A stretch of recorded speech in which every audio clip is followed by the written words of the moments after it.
guys, so today I'm going to be telling you my top 10 books for 2018 so far.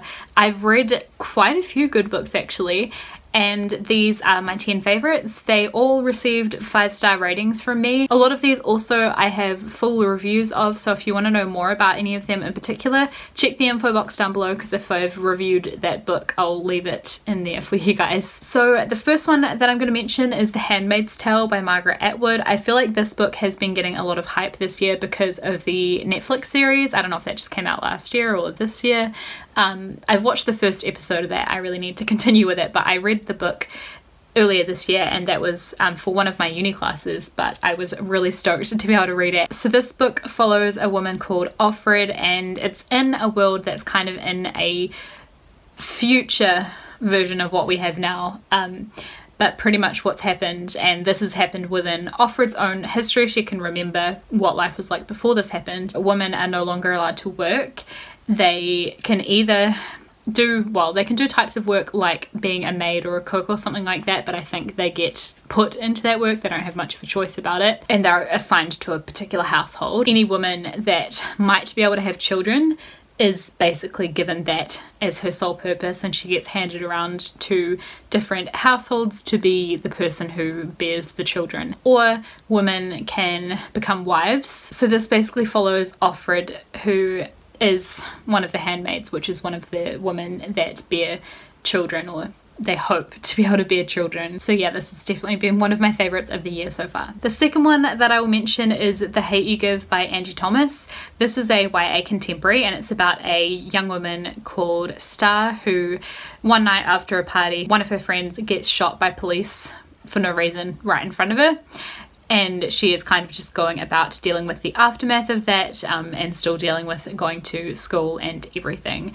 The trailer for this movie actually just came out, so I'm super excited about that. I can't remember the date that the movie comes out, but yeah, super excited. I really liked the characters and the story and the writing in this book and everything. If I remember correctly, there are Harry Potter references in it.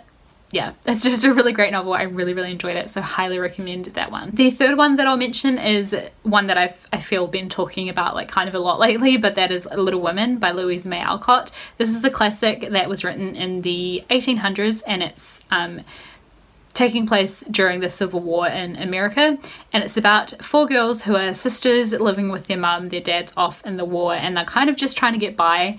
And it's just their day-to-day lives, things that they deal with, and they have a boy who lives next door to them who kind of becomes entangled in their adventures and stuff, and it's just a super cute, fun children's classic, so I highly recommend this one. The next one is one that I was super excited about to be coming out this year, and that is Obsidian by Amy Kaufman and Jay Kristoff, and this is the third book, the final book in the Illuminae Files series, which is a YA sci-fi series. So this is basically the book that wraps everything up, and I felt like it was such a good conclusion to that series. I loved finding out kind of how everything fit together. These books are in a dossier kind of format, which is something very different to what you might be used to reading, and I thought it would be really hard for me to get into the series because of that, but it really wasn't. It's all made up of documents and pictures and all kinds of things. My next book that's in my top 10 is another one that I had to read for uni, but I was again super stoked about it, and that is Wide Sargasso Sea by Jean Rhys. Basically this gives you a history of one of the characters in Jane Eyre that you don't really learn much about that character. So this book makes up a history for that character and how they ended up in the position that they're in Jane Eyre, and it gives you a couple different points of view of characters that were in Jane Eyre.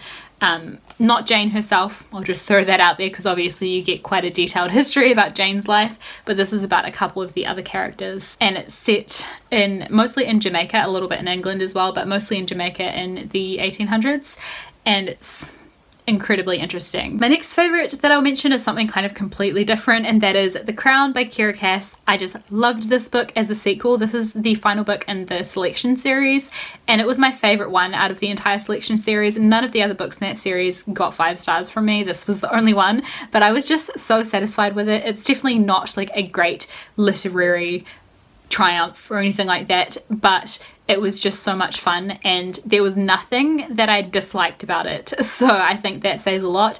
I feel like our main character, I think her name is Adolin if I remember correctly, she has a lot of character development in this book in particular, and I really liked that. I loved the romance in it, I loved just the setting and everything that was happening and all the other characters. It was just super fun. So yeah, love it. My next favourite is Bygone Badass Broads by Mackenzie Lee. This is a non-fiction book and it's about 52 different women from throughout history who did some pretty awesome stuff.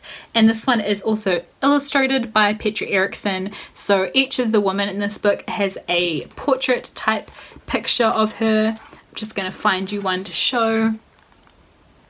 There we go. So yeah, it's a beautiful book, super fascinating. I learned so many interesting things about people that I'd never heard of before, so I really loved this book. Next is my second mention of J. Kristoff, and this is his book Lifelike that just came out recently-ish. It's the first book in a series, I think, or perhaps a duology, but yes, it's kind of another YA sci-fi type book, and it's about a girl called Eve who lives in what is basically a space junkyard kind of thing, and she has a best friend called Lemon who has a super weird name but I loved as a character, and then she also has a robot dog and a talking robot sidekick, and she comes across this guy who is a lifelike, which means he's kind of like a clone type person, like a, what do you call them, like an android. And people are after her kind of for that, and kind of for the fact that she realizes she can blow up stuff with her mind as well. And even as every time I talk about this book, I feel like it sounds like the type of book that I'm not interested in. Like if I heard anyone say those things about a book, I probably would have not wanted to pick it up, but I loved this book so much, so I feel like I can't do it justice by talking about it, because even though, like, obviously if you love those things like YA, sci-fi,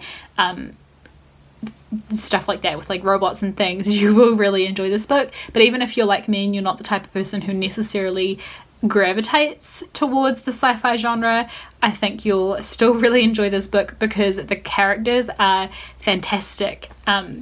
So yeah, I highly recommend it. I have a full review of this, so if you're kind of on the fence, I'd recommend checking that out because there's a lot more to it than just the sci-fi elements. The second to last book on my list is Rebecca by Daphne du Maurier. This is another classic, and it's kind of a gothic-y sort of classic almost. It's not from that particular time period necessarily, but it has that kind of vibe to it, and I really enjoyed this one. So this is about a woman who marries a man whose previous wife Rebecca has passed away. So this new wife feels really uncomfortable moving into his home and dealing with his staff and everything because she feels like she can't live up to everything that Rebecca was as a person. She didn't know Rebecca, but she's heard an awful lot of things about her and feels like she can't live up to that. I don't want to say too much more about it because it is super mysterious and you just got to read it, but the writing is beautiful, the setting is amazing. She kind of moves to England and lives on this really big estate and everything, and I just love settings like that.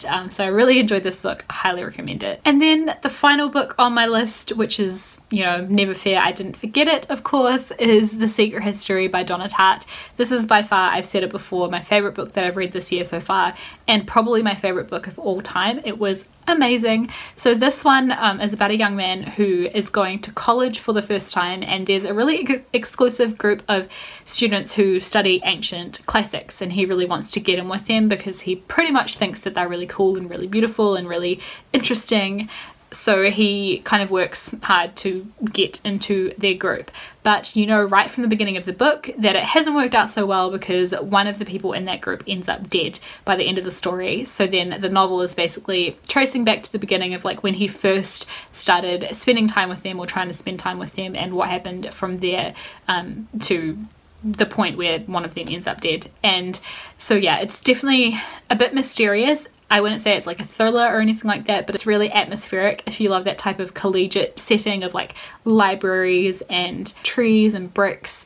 And then they spend a lot of time in a, like, what would you call it? A cabin in the woods, I guess. I really like this book a lot. The characters are all amazing. They're all super flawed but super interesting, and There's just something about this book. The writing is beautiful, just everything about it I absolutely loved. Again, I've got a full review of that, so if you want to check it out, that's linked down below.